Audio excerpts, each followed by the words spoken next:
In the high-security jail of Mexico, one figure stands out among the rest, a man whose name sends chills down the spines of many. This isn't just any prisoner, it's El Chapo, the world's most notorious drug lord. To keep a constant watch on him, special CCTV cameras are installed in his cell, which has no skylight or window, only a shower area in the corner. Yet despite the intense security and round-the-clock surveillance, El Chapo vanishes. He strolls into the shower area and disappears from the guard's view. Half an hour later, when the guards finally suspect something is wrong and check his cell, the infamous drug kingpin has already escaped. How did he pull off this incredible feat? To understand, we need to delve into El Chapo's life and the events leading up to his daring escape. Joaquin Guzman, known to the world as El Chapo, was drawn into the world of drugs from a young age. With no other means of support and unable to find work, El Chapo followed in his father's footsteps. His small operations soon expanded, catching the attention of major drug dealers in Mexico who wanted him in their ranks. In the 1980s, El Chapo was in charge of logistics and drug shipments, ensuring the safe passage of drugs from Colombia to Mexico. When his gang leader was captured by authorities and the gang disbanded, El Chapo seized the moment to form his own cartel. He named it the Sinaloa Cartel. At that time, drugs were primarily smuggled into the United States through two routes, the Caribbean and the Mexican borders.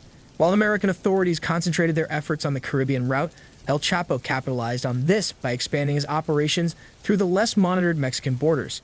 He diversified his product line, focusing on methamphetamine, heroin, ecstasy, cocaine, and marijuana, which proved highly profitable.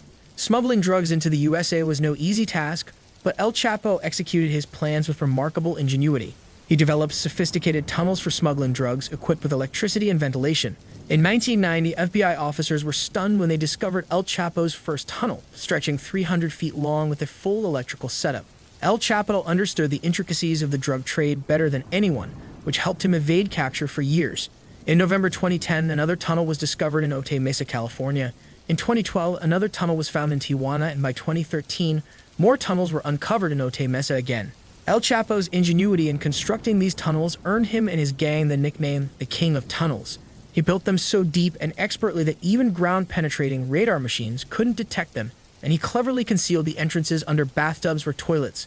Before starting tunnel construction, El Chapo meticulously chose the locations.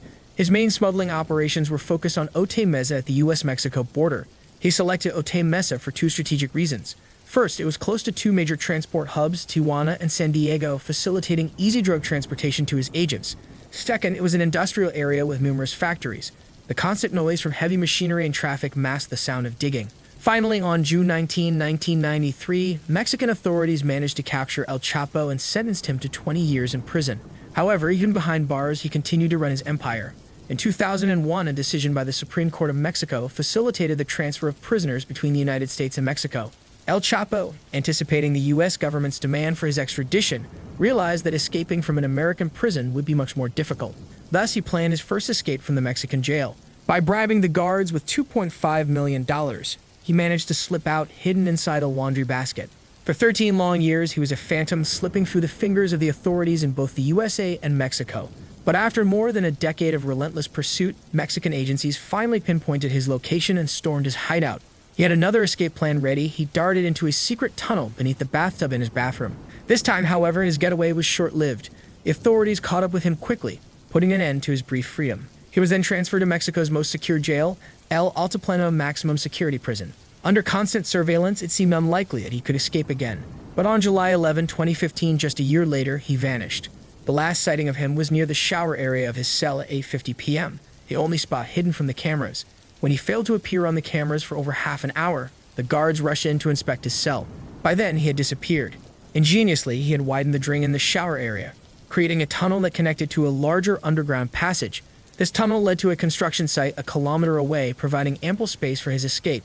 Yet his freedom was fleeting.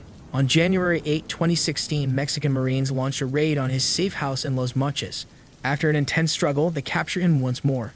This time, the American government refused to take any chances. In 2017, the Mexican authorities handed him over to the USA, where he now serves a life sentence in the Supermax prison in Colorado. Despite the heavy security, the fear of another escape still lingers in the minds of the American authorities.